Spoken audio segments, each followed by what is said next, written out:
नमस्कार मित्रांनो, आज या मालिकेमध्ये आपण पाहणार आहोत.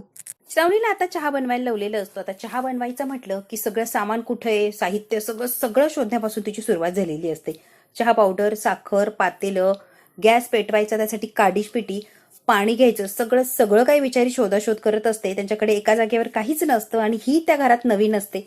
तिला कुठे काय ठेवले काहीच माहीत नसतं. हळूहळू जमेल तसा प्रयत्न ती करत असते. आता लगेच शशांक म्हणतो, करेल का आजच्या दिवस? शोभा म्हणते, बघू ना, केलं तर केलं, जमलं तर जमलं, बघू आजपर्यंत मिळतो की डायरेक्ट उद्या सकाळच्यालाच मिळतोय. गॅस पेटवायला जाती बिचारी तर गॅस संपलेला असतो. आता लगेच सानिका म्हणते, गॅस संपलाय, वर स्टोव आहे, तो स्टोव घे आणि स्टोववर चहा बनव. सानिका तेवढं सांगते आणि निघून जाते. इकडे आता विश्वंभर साहेबांच्या घरी श्रावणीचं जेवढं काय सामान असतं तेवढं अंगणात आणून टाकलेलं असतं. त्या बिचाऱ्याला जेवढं सांगितलं तेवढं त्या सर्वंटने आणून टाकलेलं असतं तिथे. तो आणून टाकतो आणि लगेच साहेब, पृथ्वी, अपर्णा आणि अलकनंदा सगळेच येऊन उभा राहिलेले असतात. त्या सामानाकडे बघतात. एवढा मोठा ढिगारा लागलेला असतो, इतकं सामान असतं बिचाऱ्या श्रावणीचं. अलकनंदाच्या लक्षात येतो हा जाळून टाकणार आहे. अलकनंदा म्हणते, विश्वंभर तब्येत बरी नाही आणि हे काय करतोय तू? प्लीज, तुझी तब्येत बरी नाही, नको राग करू प्लीज.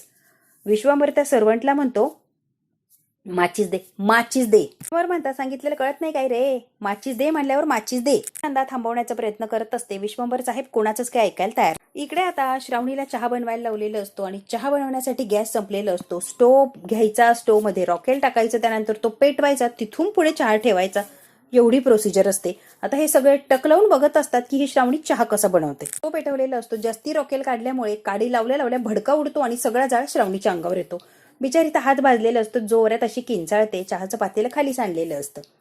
ती का किंचाळी म्हणून आई येते, अण्णा येतात, सानिका सुद्धा येते. काय रे, चहा सुद्धा साधा बनवता येत नाही, एवढं पण बापाच्या घरी शिकली नाहीस काय गे? भांड कसं ठेवायचं ते पण माहित नाही. आई इतकी बोलते, तिच्या हाताला किती भाजलंय, काय भाजलंय ते सोडून देते आणि चहाचं भांड व्यवस्थित ठेवता येत नाही म्हणून आई तिला बोललेली असते आणि तिला खूप रागवत असते.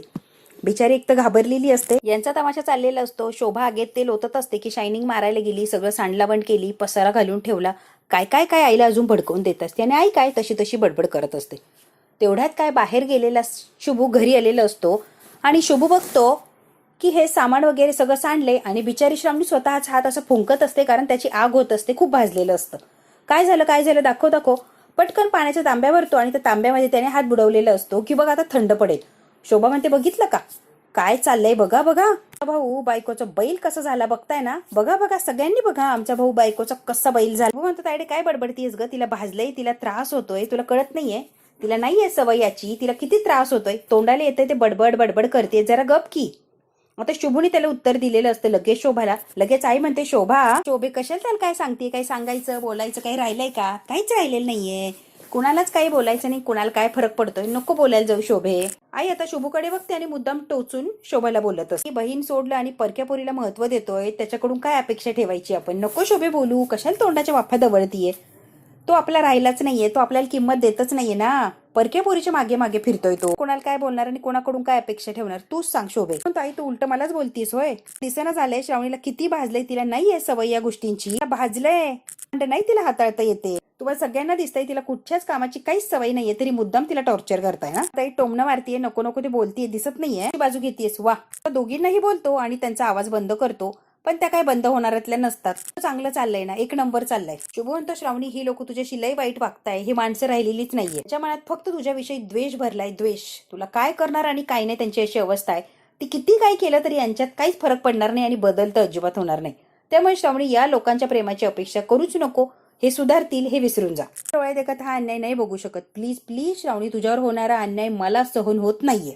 घरातनं निघून जाऊया, चल इथून चल इथून म्हणता शुभू, जा इथून, श्रावणीला घेऊन निघून जा, कारण तिच्यावर जो अन्याय होतोय तो मलाही सहन होत नाहीये, प्लीज इथून निघून जा. त्याच्याच मनात तुमच्याबद्दल दयामाया उरलेली नाहीये, कशासाठी राहताय तुम्ही, तू खरंच दोघं जणी जा आणि कुठंही सुखाने संसार. या श्रावणीला सुखाने जगू देणार नाही, लचके तोडताय तिचे लचके. त्याचा राग येणार सगळा श्रावणीवर काढती तुझी आई, काही घेणं नाही देणं नाही, सगळं सानिकाने केलंय आणि भोगायला लागते श्रावणीला. म्हणते, अण्णा प्रत्येक गोष्टीत फिरून फिरून माझ्यावरच काय येतं, काही झालं की सानिका, काही झालं की सानिका, थोडी पण दया येत नाही का तुम्हाला? मुळे माझ्या आयुष्याची कशी वाट लागली तुम्हाला चांगलंच माहितीये, तरी सुद्धा तिची बाजू घेता आणि माझ्यावर नेहमी आरोप करा. तिची बाजू कसं काय घेऊ शकता तुम्ही? कसं काय घेऊ शकता? आता अण्णा धावून आलेले असता. साने, आवाज कमी करायचा, तोंड उघडायला लावू नको आणि खरं काय ते बोलायला लावू नको. पर्यंत बोललं नव्हतं, गप्प होतं, पण आता मी बोलणार, कारण बोलायची वेळच आणलीये तुम्ही. काय घडलंय, जे काय घडतंय ना, फक्त आणि फक्त सानिका तुझ्या चुकीमुळे घडतंय. तू जर चूक करत नव्हती तर आज हे सगळं होतच नव्हतं. तू केली त्याचं भान तुला ना तुझ्या आईला ना आता चांगलेच बोलायला लागलेले असतात आणि सानिकाची अक्कल जरा जागेवरच आणत असतात. सानिका आणि तिच्या आई बेफान सुटलेले असतात. चूक खरी सानिकाची झालेली असते आणि आई सगळं खापर बिचाऱ्या श्रावणीवर फोडत असते. अण्णा काय बघवत नाही. आता अण्णा गप्पच बसत नाही. डायरेक्ट म्हणतात, सानिके तू शेण खाल्लंय आणि भोगायला लागतंय बिचाऱ्या श्रावणीला. ना त्याचं भान तुझ्या आईला राहिलंय ना तुला राहिलंय. डायरेक्ट बोलून अण्णा मोकळे झालेले असतात. मर्यादा ओलांडल्या नसत्या तर आज हे दिवस कुणालाच बघायला लागले नसते, कुटुंबाला डाग लागला नसता. पण नाही, तू मज्जा हज्जा केली, मर्यादा ओलांडली आणि दुसऱ्याला भोगायला लागतंय. कोण तू काळं करून आलीस आणि लोकांनी माझ्या तोंडाला काळं फासलं, माझ्या तोंडावर शेण फेकलंय आणि सगळ्याचा राग तुम्ही श्रावणीवर काढताय. तिचं काही देणं न घेणं. पाप केलं आणि त्याचं खापर बिचाऱ्या श्रावणीवर फोडायली जरा लाज नाही का ग? जनाची मानाची नाही तर निदान त्या वरच्याला तरी घाबरा. मात्र अण्णांनी लायकी दाखवून दिलेली असती सगळ्यांची. एवढे सगळे जण शहाणपणा करत असतात ना, आता असे काय टोचून बोललेले असतात की कदाचित त्यांच्या अकलीत जागेवर आणले असतील. म्हणता, साने जे काही भोगते ना तू, फक्त आणि फक्त तुझ्या कर्माची फळ आहे. तू जे केलंय तेच तू भोगतीस, त्यामुळे त्याचं खापर दुसऱ्यावर फोडायला जाऊ नकोस. अण्णांनी कटू शब्दात चांगलं सुनावलेलं असतं सानिकाला. तू जर चूक केली नसती तर शुभूलाच काय अख्ख्या कुटुंबाला स्वीटीचा त्रास भोगावा लागलाच नसता. पण नाही, तू शेण खाल्लं, तू माती खाल्ली आणि सगळ्यांना आम्हाला भोगायला लागतंय. व्यवस्थित असतं, सगळं जागच्या जागेवर असतं. पण नाही, तुमच्या अकली काय जागेवर येणार नाही का? सगळं करून सवरून नाक वर करून बोलत असते. हिने काय घरात पाऊल ठेवलं की लगेच मला दोषी ठरवायला लागला. म्हणजे सगळ्या चुका मीच केल्या आणि या श्रावणीने काहीच केलं नाही. दादाने केलेल्या सगळ्या चुका पोटात घालता आणि मी एवढीशी चूक काय केली तर लगेच मला सारखं सारखं तेच सांगताय, चुकीचं भांडवल करताय आणि मला दोषी ठरवताय. वा अण्णा वा, मी भल्याचं बोलतोय, मला तुमच्याशी काहीच बोलायचं नाही आणि तुम्ही काही बोलूच नका. आता चिडलेली असते कारण लायकी दाखवलेली असते अण्णांनी. म्हणते, काय हो सानिकाला का बोलताय? सानिकाची काय चूक आहे? परत जर तिला बोलला तर माझ्याशी गाठ्या. ते तुम्ही दोघं घरात तर घेणार नव्हतेच मी, पण आता तुम्ही दोघं माझ्या घरातून चालतं व्हायचं, लगेच चालतं व्हायचं. तर ठीक आहे ना, निघतो ना, आत्ताच्या आत्ताच निघतो. पण हाऊस नाही इथे राहायची, एवढ्यात जास्त सहन करायची. श्रावणीचा हात पकडलेला असतो. श्रावणी चल. श्रावणी म्हणते नाही जायचंय शुभू. श्रावणी नाही जायचंय. शुभू म्हणतो ऐकायचं नाही, चल आता. हात सोडून दिलेला असतो श्रावणीने. श्रावणीला हे घर सोडून जायचं नसतं. तिला तिच्या मुलापासून वेगळं करायचं पाप मी नाही करू शकत. तुझ्या आईपासून तुला मी वेगळं नाही करू शकत. त्यामुळे कितीही त्रास झाला, काही उद्या मी इथेच राहणार. तुला तू बघायलीस ना, हे लोक तुझ्याशी कसं वागताय.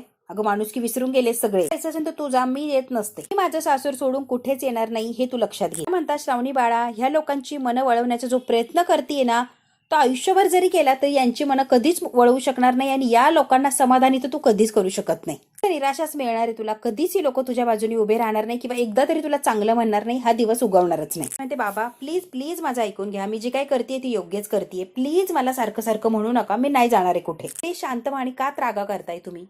ते 5 मिनिटात सगळ्यांसाठी चहा करून आणते आम्ही. आता परत ते पातेलं उचलते, परत ते व्यवस्थित धुते आणि आता स्टोवर ठेवलेलं असतं. आता ती चहा बनवायला परत सुरुवात करते. अगदी 5 मिनिटात चहा देते असं बोललेली. तिच्या पद्धतीने चांगला चहा बनवण्याचा प्रयत्न केलेला असतो. श्रावणीचं जेवढं काही सामान असतं इकडे सगळं सगळं जाळून टाकलेलं असतं. आता अलकनंदा म्हणते, विश्वंभर काय केलंय रे? स्वतःच्या हाताने श्रावणीच्या सगळ्या सामानाची राख रांगोळी केली. तू का असं वागलास रे विश्वंभर? तू का माझं ऐकलं नाही? आधी करायला पाहिजे होतं नंदा अक्का. उशीर झालाय मला. हे आधी केलं असतं ना तर आज ही वेळ माझ्यावर पश्चातापाची आलीच नसती. खूप आधी करायला हवं होतं. मलाच उशीर झालाय सगळं करायला. साहेब इतके चिडलेले असतात की त्यांना श्रावणीबद्दल इतका राग येत असतो, इतका राग येत असतो की श्रावणीचं काय करू आणि काय नाही त्यांना सुचत नसतं. इतका भयंकर असा संताप होत असतो फक्त श्रावणीचं नाव घेतलं. कारण साहेबांच्या डोक्यात पक्क बसलेलं असतं की जसं तिच्या आईने मला फसवलं, ती पळून गेली, तशीच हिने मला फसवलं आणि ही पळून गेली शुभूचा हात पकडून. त्यामुळे साहेब आता कधीच त्यांना माफ करणार नसतं. तिचं अस्तित्व या घरात नकोय मला नंदा अक्का, कळतंय का तुला? कायमचं अस्तित्व संपवलंय तिचं. आता परत कधीच ते अस्तित्व वर येऊ शकणार नाही कारण राख रांगोळी केलीये मी. सगळ्यांनी एक गोष्ट कान उघडे ठेवून ऐकायची. त्या पोरीचं नाव या घरात कधीच निघता कामा नाही. काही झालं तरी त्या पोरीचं नाव या घरात कधीच घ्यायचं नाही. नकोय, आठवण नकोय, मला काहीही नकोय या घरामध्ये. ती पोरगी माझ्यासाठी मेलीये. अलकनंदा फार घाबरल्याचं नाटक करत असते. खरं तर तिच्या मनातून फार तिला आनंद होत असतो की असंच व्हायला हवं या श्रावणीसोबत. आठवण काढायचा तर प्रयत्न केला तर माझ्यासारखा वाईट माणूस दुसरा कोणी नसेल. त्यामुळे त्या पोरीचं नावही घ्यायचं नाही आणि आठवण तर अजिबात काढायची नाही. सगळ्याला आग लावून देतात आणि राग आता त्यांच्या रूम मध्ये ते निघून गेलेले असतात. श्रावणीने सगळ्यांसाठी छान असा चहा बनवलेला असतो. सगळ्यांना ती स्वतःच्या हाताने चहा देत असते अण्णांना आणि शुभूला फार वाईट वाटलेलं असतं की कसं वागता हिच्याशी. शुभू अगदी तिच्या मागेच उभा असतो. त्यांना चहा दिलेला असतो श्रावणीने छान असा. अण्णांना आणि शुभूला छान वाटलेलं असतं की श्रावणीने चहा बनवलाय. शोभा म्हणते कसला पांढरा फट्टक चहा केलाय, चव ना धव त्याला. बाई बाई, तोंडाला असलेली चव पण निघून जायची या बेचव चहामुळे. डेअरीतलं दूध एकाच चहामध्ये ओतून संपून टाकलं का? परत चहा बनवायचंच नव्हतं का? आजच संपवलं का सगळंच्या सगळं दूध? काय गे पोरी. आता मुद्दाम बोलत असते श्रावणीला, मिनिस्टरच्या घरी येत असेल ग लिटरनी दूध, पण आम्हाला तेवढ्याच दुधात अख्खा दिवस घालवायचा असतो. पिशवीत अख्खा दिवस काढायचा, कसं जमायचं आणि कसं नाही देवा, खरंच अवघड आहे रे. म्हणते नटमोग रे, श्रीमंतीचे शोक तुझ्या बंगल्यात, इथं गरीब आहे आणि गरीबासारखंच राहायचं. एवढं दूध ओतलंय, घर कसं चालणार ग? म्हणते एवढं बनवलाय तर टेस्ट करून बघू की. जाऊ दे मरू दे आता. त्याने इतकं घाणेरडं तोंड केलेलं असते. अरे रे रे रे रे, इतका घाणेरडा चहा बनवलाय आहे का तू? अशी डाएट फेटवर आम्ही नाही, साखर वतायची की. म्हणते शोभाताई काय झालं, चहा बरोबर नाही झालाय का? पांचट आणि बेचव चहा उभ्या आयुष्यात पेलो नाही आणि तू विचारते की चांगला झाला नाही? अजिबात चव नाही, एकदम भंगार चहा झालाय. आई बाई, आई बघा बघा, चहा बनवता येत नाही, निघालेत की संसार करायला. नकोय, आम्ही पिणारच नाही, नकोच मला चहा. तो चहा उभी राहिलेली असते, उभ्यानेच तो चहा ओतून देत असते कपातला, तेही डायरेक्ट फरशीवर. आता शोभा हे करतीये हे सगळे घरातले बघत असतात. म्हणतात शोभे काय करतीये तुझं, तुला तरी कळतंय का? अण्णा काय करतीये म्हणजे काय? चहा ओतून दिला, दुसरं काय केलंय मी? तुम्हाला दिसलं नाही? असं प्यायचं चहा? आम्ही नसतो पेत असला चहा. तर होणार नाही, आम्हाला जमणार नाही इतका घाणेरडा चहा प्यायला, म्हणून ओतून दिला. ते घरात चहा बनवलाय, गपचूप प्यायचं की. कसा चहा लागतो माहिती तर होऊ दे ना, एकदा माहिती झालं की बनवेल की ती सगळ्यांच्या आवडीनिवडीप्रमाणे. चहा बनवायच्या आधी विचारायचं की. एवढी शिकली सवरली, कुणाच्या आवडी निवडी, कुणाला काय पाहिजे काय नाही, मनानेच चहा ठेवला आणि तिची आवड आम्ही आवडून घ्यायची शक्यच नाही. अण्णा म्हणतात श्रावणे, लोक तोंडाने कडू बोलतेत पण चहामध्ये जरा साखर जास्तच लागते बरं का, पुढच्या वेळेस लक्षात ठेव बाई. ते शोभा चल बाजारात जाऊन येऊ, संध्याकाळच्या भाजीची जरा तयारी वगैरे करू. चल आई. शोभा निघून गेलेली असते, त्यामागे शोभाचा नवराही जातो, महत्वाचं काम आहे म्हणून. चहा की पिलेला नसतो तिने केलेला, कुणालाच आवडलेला नसतो. ते चहा घ्या, पिऊन बघा, छान आहे ना स्पेशल चहा. सगळ्यांनी आहे तसा चहा माघारी दिलेला असतो, कोणीच चाय प्यायलेला नसतो. ते सगळे कप हातात घेऊन उभी असते. इतकं वाईट वाटत असतं तिला, इतकं वाईट वाटतं की बस. मला आणि शुभला फार वाईट वाटलेलं असतं. श्रावणीची ही अवस्था बघून, तिला जे टॉर्चर करताय ना ते सगळं बघून इतकं वाईट वाटतं. ती जो शोभा चहा सांडून राडा घालून गेलेली असते, ते सगळं साफसूफ करायला लागलेली असते श्रावणी, सगळं आवरत असते. तिचे होणारे हाल आहेत ते शुभ बघत असतो, त्याला ते बघवत नसतात. तिचे फार हाल चाललेले असतात, ज्या गोष्टींची सवय नसते ते सगळं तिला करायला लागतं. आणि अण्णांच्या डोळ्यात अक्षरशः पाणी आलेलं असतं. किती सहन करते ही श्रावणी. डोळ्यातलं पाणी पुसतो, शुभ बाहेर निघून गेलेलं असतो. बाहेर गेल्यावर श्रावणी सुद्धा त्याला बघते, पण तोपर्यंत तो निघून गेलेला असतो. इकडे आता अलकनंदा म्हणते, बापरे, श्रावणीचं अस्तित्वच पुसून टाकण्यासाठी चांगलं नाही ना. श्रावणीचं अस्तित्व पुसून टाकणं, तिचं अस्तित्व पुसून टाकलं ती माघारी येणार नाही, आणि ती माघारी आली नाही तर माझा फायदा होणार. नंबरला श्रावणीचा चेहरा सुद्धा बघायचा नाहीये. आणि श्रावणीचं लग्न जर तुटलं नाही तर ती माघारी येत नसते, मग माझा प्लॅनचा पचका होणार याची भीती वाटत असते अलकनंदाला, म्हणून तिला श्रावणीची काळजी वाटत असते. विश्वंभरने तिचं नाव टाकलं याची काळजी नसते, तिला काहीच मिळणार नाही याची काळजी वाटत असते, म्हणून ती श्रावणीची काळजी करत असते अलकनंदा मॅडम. ही प्रॉपर्टी कायदेशीररित्या शुभूच्या नावावर होणार, आणि विश्वंभरचा इगो तर काय, सगळ्यात मोठा इगो आहे त्याचा. तिचा चेहराच बघायला तयार नाहीये म्हटल्यावर अलकनंदा म्हणते, ही प्रॉपर्टी वाचवण्यासाठी मलाच काहीतरी करायला लागणार, मलाच डोकं लढवायला लागणार. जरा तरी माझा डाव मलाच खेळायला लागणार आहे. ही प्रॉपर्टी वाचवायची म्हणलं तर मला काहीतरी करायला लागणार, यात काय शंका. काय करू म्हणजे सगळी प्रॉपर्टी वाचेल आणि सगळं जागच्या जागेवर राहणार, करू काय? डोकंच चालत नसतं अलकनंदाच. तिला फार विचार करायला लागतोय की प्रॉपर्टी वाचवायची म्हणल्यावर काहीतरी डाव हा साधायला लागणार. बाहेर आलेलं असतो, शुभूला फार वाईट वाटत असतं. हे जे काही सगळे तिच्यासोबत वागताय ना, फार त्याला वाईट वाटतं. सुद्धा बाहेर आलेले असतात, अण्णा शुभूशी बोलायला मुद्दामूनच बाहेर आलेले असतात. शुभू स्वतःवर ताबा ठेवू, लगेच असं खचून जाऊ नको रे, आता हे रोज सहन करायला लागणार आहे. वागताय असे कळेल का? सगळेचे सगळे का त्रास देताय तिला? आपल्या जन्माचा बदला घेते श्रावणीकडून. अजून काही तास सुद्धा झाले नाही तिला घरात येऊन कशी वागणूक देताय बघितलं ना. गोष्ट काय सांगा बरं, त्यानं चुकी केली, तिची शिक्षा श्रावणीला का भोगायची सांगा बरं? भोगायची का? तर स्वीटीशी लग्न करून शक्यच नाहीये. श्रावणी भोगतीये, कोणता न्याय अण्णा सांगा बरं? अण्णा म्हणतात श्रावणीसाठी खूप वाईट वाटतं रे, अजिबात बघवत नाहीये ते बिचारीची. पाहिलं ना आई कशी वागतीये, माझं काहीच ऐकून घ्यायला तयार नाहीये. मी तरी काय करू शुभू, सांग बरं? माझ्या पद्धतीने तिला शांत करण्याचा प्रयत्न करतो, पण ती काय ऐकून घेत नाही आणि शांतता बसतच नाही. इकडे आली नसती तर हे समजा घडलंच नसतं. श्रावणी इथे आली आहे ना, म्हणून त्यांना बोलायला जागा. श्रावणी मायासाठी इथे आली आहे, स्वतःच्या वडिलांचं प्रेम सगळं तिने ठुकारलंय आणि इकडे आली आहे. माया, पैसा, अडका सगळं सोडलंय तिने आणि इथे आली फक्त आणि फक्त माझ्यासाठी. एका गरोदर हे तिला कळलं, कुटुंबाची काळजी वाटली म्हणून इथे आली. अण्णा म्हणतात समजा बरोबर आहे रे, जाई श्रावणीला इथून घेऊन जा प्लीज. नाही बाबा, मी इथून कुठेच जाणार नाही म्हणजे नाही. शुभू, तू माझ्या आईला इथून घेऊन जा. श्रावणी आलेली असते. बाबा, काही झालं तरी मी इथून जाणार नाही म्हणजे नाही. सांगितलं ना, काही झालं तरी मी इथून जात नसते. पावली, तुला फक्त यातना मिळणारी पोरी, तू ऐक ना. अण्णा, देऊ द्या ना, काय त्रास द्यायचा आहे देऊ द्या. त्यांना शांतता मिळत असेल ना तर देऊ द्या ना त्रास, पण मी सोडून जाणार नाहीये. सहन करायला लागन, घालून पाडून बोलतील, टोमणे देतील, टॉर्चर करतील. कशाला राहती तू? जा इथून, जा शुभू सोबत सुखानं संसार कर. श्रावणी म्हणते, कसं आहे ना बाबा, शुभूला आई बहीण त्याचा हक्काचा परिवार त्याला परत मिळवून देत नाही ना, तोपर्यंत मी काही शांत बसत नसते. त्याची सगळी लांब गेलेली नाती त्याला परत मिळवून देणार हा शब्द आहे माझा. काही होऊ द्या, मी त्याला नाती परत मिळवून देणार म्हणजे देणारच. इतका वाईट आहे की बस. तू काय बोलतोस रे? माझ्याकडे गमवायला कुटुंब नावाची गोष्ट कधी नव्हतंच मला कुटुंब. मनापासनं आईची माया मिळाली ना, बाबांचं प्रेम मिळालं, मला काहीही मिळालं नाही शुभू. असं नाहीये ना शुभू, तुला सगळी फॅमिली मिळाली, लहानपणापासून सगळे नाते मिळालेत तुला. अण्णा, आई, बहिणी, सगळे नाते आहेत रे. कुटुंब आहे शुभू तुझ्याकडे, अख्खं कुटुंब. माझं आयुष्य उद्ध्वस्त होण्यापासून ठीक आहे ना. उपकाराच्या बदल्यात तुझी हक्काची नाती तुटणार असेल तर काय उपयोग आहे? काहीच उपयोग होणार नाही ना. म्हणजे कुठेतरी माझं आयुष्य वाचवण्यासाठी स्वतःच्या आयुष्याची वाट लावतोय, हे चुकीचंच की नाही शुभू? तू माझ्यासाठी जे केलंय त्या बदल्यात मी हे जे करते ते काहीच नाहीये. आणि प्लीज मला सारखं म्हणू नको रे, इथून चल. नाही जायचंय मला कुठे. ठरलंय, त्यांना काय त्रास द्यायचाय ना देऊ दे. सगळं हसत सहन करेन. काय बोलायचंय, काय करायचंय ना ते करू दे. मी काही एक शब्दाने बोलणार नाहीये.